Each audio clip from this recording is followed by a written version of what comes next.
こんにちは。今日は自分の自己紹介を兼ねて、僕がなぜ札幌で暮らしているのかという話をしたいと思います。僕はもともと愛知県出身で、2020年に北海道に移住をしてきたんですけど、それまでの2019年までは、愛知県で生まれ育ってずっと普通に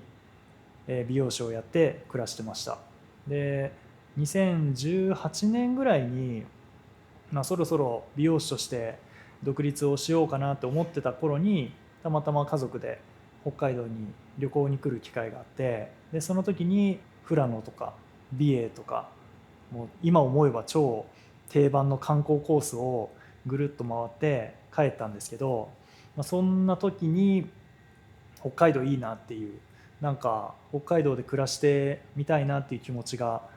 こう湧いてきて、で、2020年に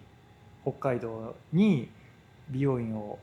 開業して、でそのまま家族で移住するっていう、ちょっと無謀な計画を立てて、でそれでこっちに引っ越してきました。なので知り合いも親戚もお客さんも一人もいない状態で愛知県からこっちに移住して開業してっていうことで、最初は、ものすごい不安もあったんですけど、でもまだね当時娘たちもちっちゃくて、もし大失敗をしてもまだやり直しの効くタイミングなのかなっていうのもあったし、何かこう自分の人生を変えるチャンスというか、今独立でこう愛知を離れるっていうこのタイミングしか北海道に移住をするっていうチャレンジはできないんじゃないかなと思って、で、それでいろいろ話し合って、北海道に行こうっていうことで、引っ越してきました。まず1月の6日に引っ越しちゃったんで、もういきなりドカ雪で、最初はね雪かきのやり方もわからないし、なんかそういう独自のルールとかあるのかなっていうのでいろいろ戸惑うことはあったんですけど、でもなんとかこう生活を12週間ぐらいでなんとなくこう形にして、でここのお店も引っ越してから3週間後ぐらいにオープンしたんですけど、もちろんねお客さんもゼロから始めたんでなかなか最初は思うようにいかず、どうしたらいいかなっていろいろ考えてたところにちょうどこうコロナが始まりまして、開業して2週間後にはもうコロナ禍になっちゃってて、で緊急事態宣言とかにもなっちゃって、なんかこう自分が思い描いてたプランが一気にそこで崩れてしまって、結構辛かった時期もあったんですけど、でもそんな中で地域の方がちょっとずつ足を運んでくれたり、あとは当時 YouTube をやってて、その YouTube を見て来てくださる方とか、あとはブログを読んで来てくださる方とか、本当にちょっとずつですけどお店に来てくれる方が増えてきて、で今に至るっていう、ざっくりそんな感じなんですけど、今すごく思うのが、その愛知に帰ろうって何回も考えたんですけど、それでもその都度こう北海道愛知、どうしようかなって思うたびに、いやでもやっぱり北海道だよねって、なんかこう最後そこになっちゃうんですよ。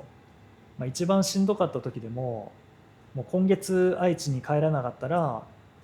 帰る費用もなくなるという、そういう危機的な状態になった時でも、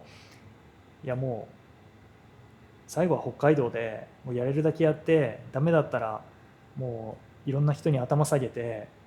お金借りて愛知に帰ろうって思えるぐらい、なんか自分は北海道で暮らしたいなっていう気持ちが最後やっぱり出てきてて、そういう経験をして今があるので、この北海道っていう場所が自分にとってはすごく特別な場所になってるし、今はもう生活の拠点なんですけど、なんで朝のモーニングルーティン的な自分の様子だったり、朝外走ってる様子だったり、最近いろいろ動画をちょっと上げて見てるんですけど、そういう日常っていうのも傍から見たらただ札幌で暮らしてる、おっさんが朝から走ってるっていうそういう動画になってると思うんですけど、実は自分にとってはすごく特別な毎日で、地元でもなければただ自分が好きで引っ越してきて、いろんな苦難を乗り越えて、今のこの生活ができてるので、なんかそういう日々の記録、誰かのためになればもちろんいいんですけど、何より自分のこの北海道で生きた記録として、今を残しておきたいなっていう気持ちで動画を撮ってます。自己紹介になったか分かんないんですけど、簡単にまとめると、僕は愛知県出身で2020年に北海道に移住してきて、そしたらすぐにコロナ禍になっちゃって、この美容院も存続の危機を何回も乗り越えて、今6年経ってなぜか動画を撮り始めたっていう、そういう感じです。また自分の話もこうやってしていきたいなと思いますし、札幌の様子だったり、僕のちょっとした日常を小出しにできればなと思ってますんで、引き続き暇な時にでも見ていただければ幸いです。ということで、ご視聴ありがとうございました。